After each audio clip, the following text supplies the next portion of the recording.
शिवानी बोलिए मन का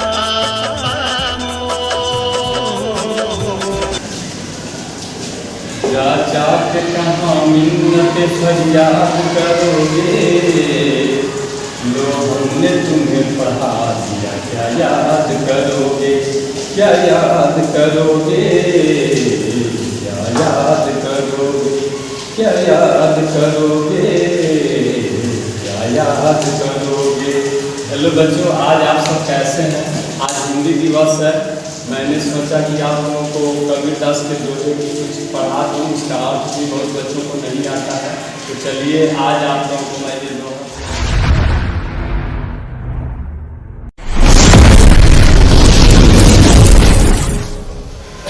तो सबसे पहले यहाँ देखिए कि ऐसी वाणी बोली मन का पाप होए, ऐसी वाणी बोली मन का पाप होए, और हमको शीतल करे, आप शीतल होए कबीरा, आप शीतल होए।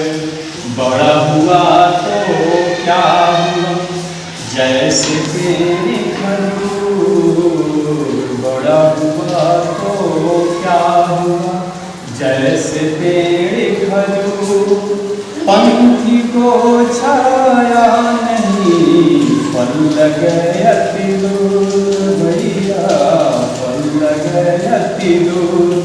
तो इसका अर्थ हुआ ऐसी वाणी बोलिए मन का आपा होए, यानी हम सबको ऐसी वाणी बोलनी चाहिए कि हम लोग का भी कलेजा शीतल हो जाए, ठंडा हो जाए, और सुनने वालों को भी कलेजा शीतल हो जाए। इसीलिए हम लोग करकस बोली कभी नहीं बोलनी चाहिए। इस दोहा से हम लोग को यही सीख मिलती है और इसका यही अर्थ है। और बड़ा हुआ तो क्या हुआ, इसका मतलब कोई भी इंसान बड़ा होकर कुछ नहीं करता जब तक कि वो पढ़ता नहीं है ठीक ढंग से, अच्छा से वो नहीं कर, मतलब उसका जो है वो अमल नहीं करता है, तो फिर उसको बड़ा हो जाने से कोई फायदा नहीं है। तो इसीलिए कहता हूँ कि जिस तरह से पेड़ जो है खजूर का बड़ा हो जाता है, लेकिन पंछी को भी उससे छाया नहीं मिल पाता, और फल भी इतना दूर लगता है कि हम सब ललच जाते हैं, लेकिन जल्दी मिलता नहीं है।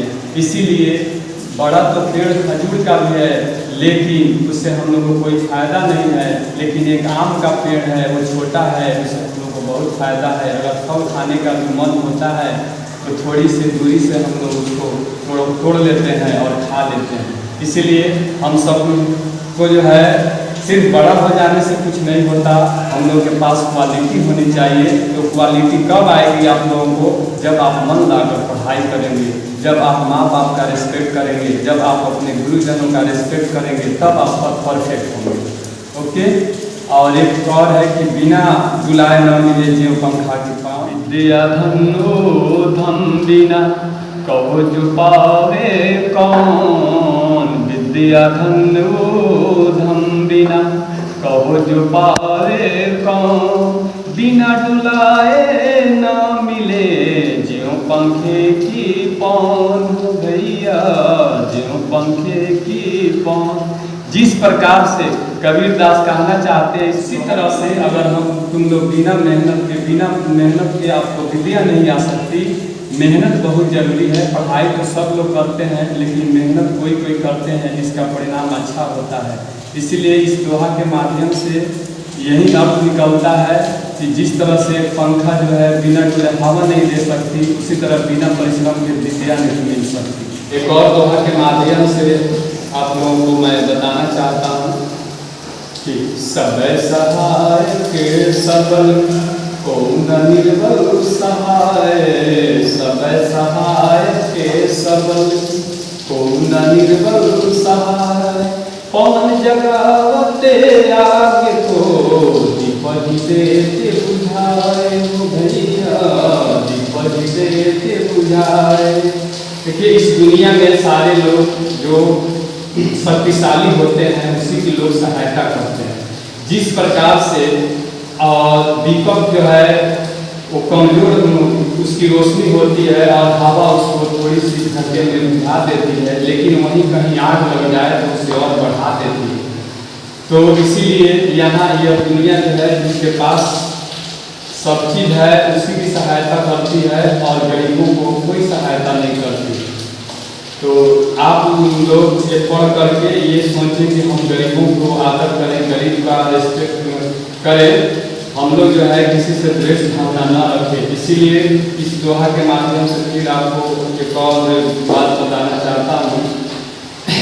दिन सबन को लखत है, दिन ही लखै न कोय, दिन सबन को लखत है, दिन ही लखै न कोय, जे रही मन दिन लखै, दिन बंधु सम होय, हो भैया दिन बंधु सम होय। कहा जाता है इस दोहे के माध्यम से ये पता लगता है कि गरीब सबको देखता है, लेकिन गरीब को कोई नहीं देखता है, लेकिन जो गरीब को देखता है वो दीन बंधु होता है, गरीबों का भाई होता है। इसीलिए किसी भी गरीब को, असहाय को कभी नहीं छोड़ना चाहिए, जहाँ तक वो सपोर्ट करना चाहिए। ये दोहा के माध्यम से इतने इतने अच्छे चीज हमारे कबीर जी, रहीम जी, ये सारे लोग हम लोग ये इतना अच्छा बात बताए हैं, लेकिन लोग अमल नहीं करते हैं। इसीलिए आप सब ये अमल करेंगे और अपने लाइफ में, अपने जीवन में आगे बढ़ते रहेंगे और पढ़ते रहेंगे। और ये वीडियो आपको अगर अच्छी लगी तो सब्सक्राइब करें, कमेंट करें, और इस तरह की और वीडियो अगर आप देखना चाहते हैं तो आप